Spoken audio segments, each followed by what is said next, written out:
The overall truth may at first glance seem ugly, but no matter how painful or sad that wide-angle truth is to accept, it is actually, and always, quite beautiful.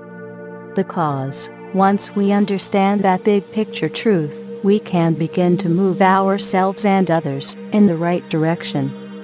And that journey toward goodness for all, no matter how difficult and prolonged its path may be, will always be beauty of the highest order.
Hello there, I'm Richard Krause, and I built this thing beside me here.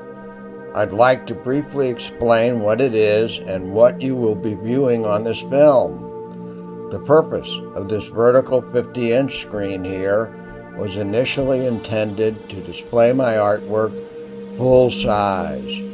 And most of my artwork is taller than it is wide, so of course the screen is turned vertically into the so-called portrait mode.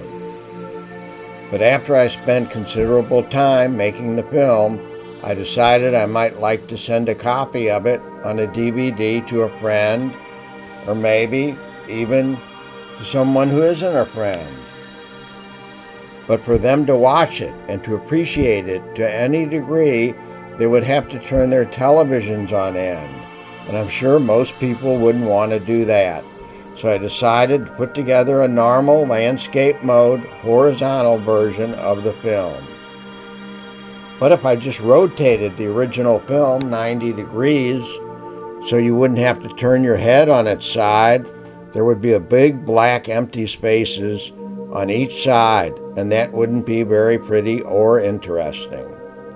So I placed this big screen content here in a big rotating amphitheater constructed just for this project by yours truly, and I filmed the whole thing.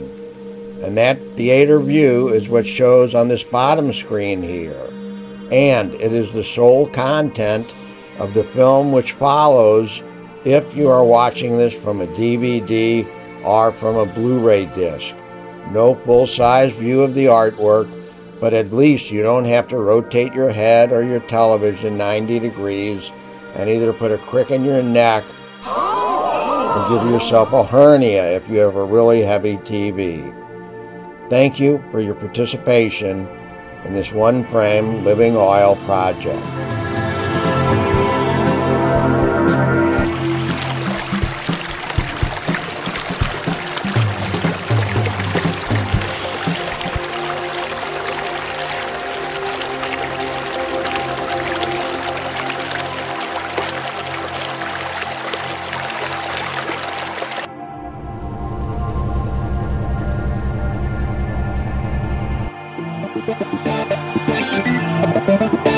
Yeah.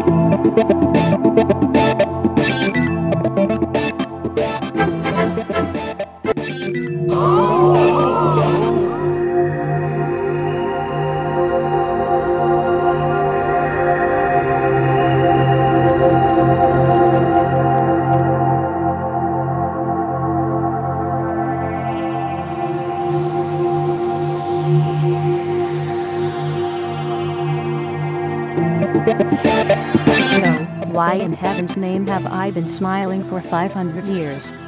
Because Leonardo promised that if I posed for him in total privacy, he would only design weapons of war which were totally impossible for mortal men to construct.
Fourscore and 7 years ago our forefathers came upon 10 million Native Americans, and just as many million bison.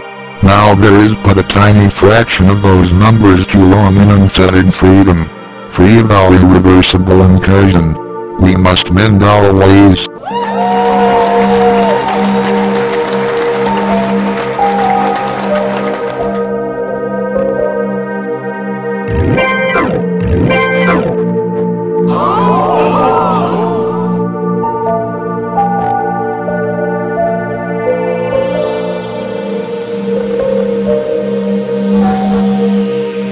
We need to mend our ways right now. We need to teach our kids that putting animals in zoos or putting Indians on reservations is just as bad as locking little children in prison. I say justice for all, human and non-human animals.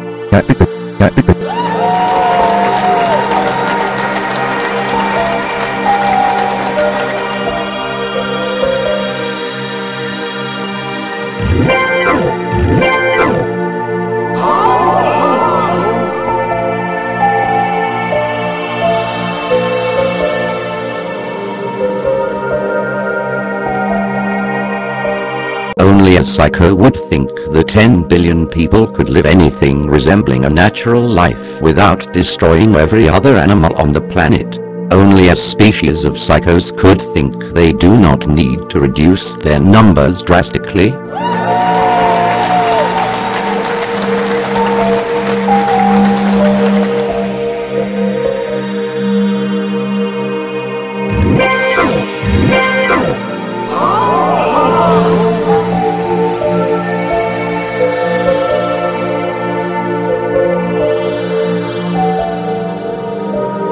Maybe it wasn't the real world, because in the real world animals exist for their very own reasons. Animals were not made for humans any more than black people were made for white, or women created for men.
Even a dumb blonde like me knows that intelligence is not a good thing, unless it's used for doing good things, not just for oneself in one's zone, but for all human and non-human animals in the ecosphere we all depend on.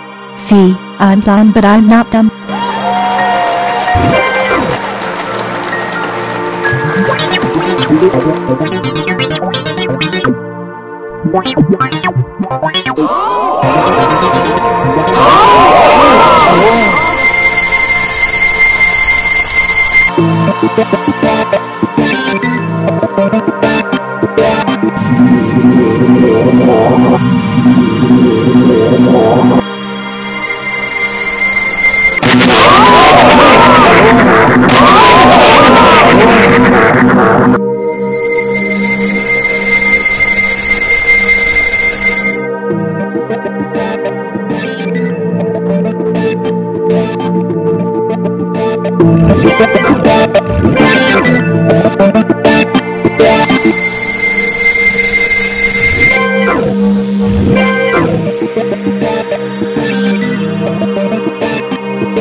My all golden hair reminds me to never forget the all golden rule.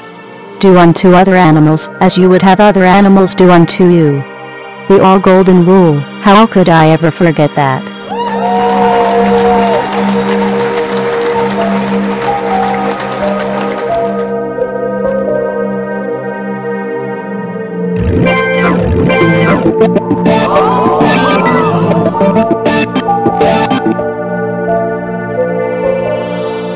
In the movies I play the tough guy that competes with everything. But in real life I don't compete, I cooperate. Beating your neighbor down is a sickness of modern society. Sure, competition can make big nations do big things. But so can slavery and whips. Does that make it right? Don't compete, cooperate.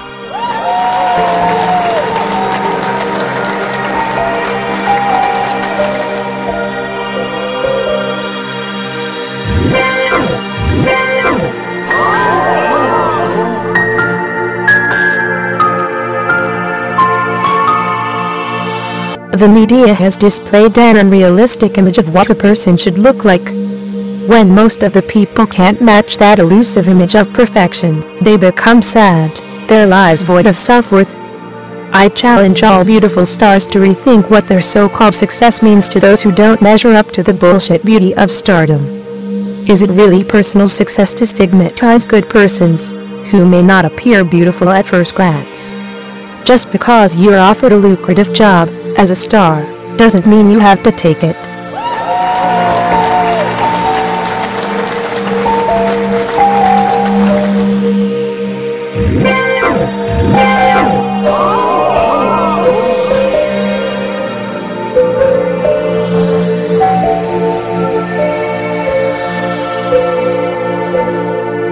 Margaret is right about a superstar being able to refuse a top-dollar job when they know it will have a negative impact on most other not-so-super people. The same applies to any job. Just because you are offered a huge paycheck, doesn't mean you have to take it. For every dollar you take more than what you need, some other person finds it all that much harder to earn the dollar they do need. There are only so many goods and services in the world, and the more you hoard for yourself, the less there are available to others.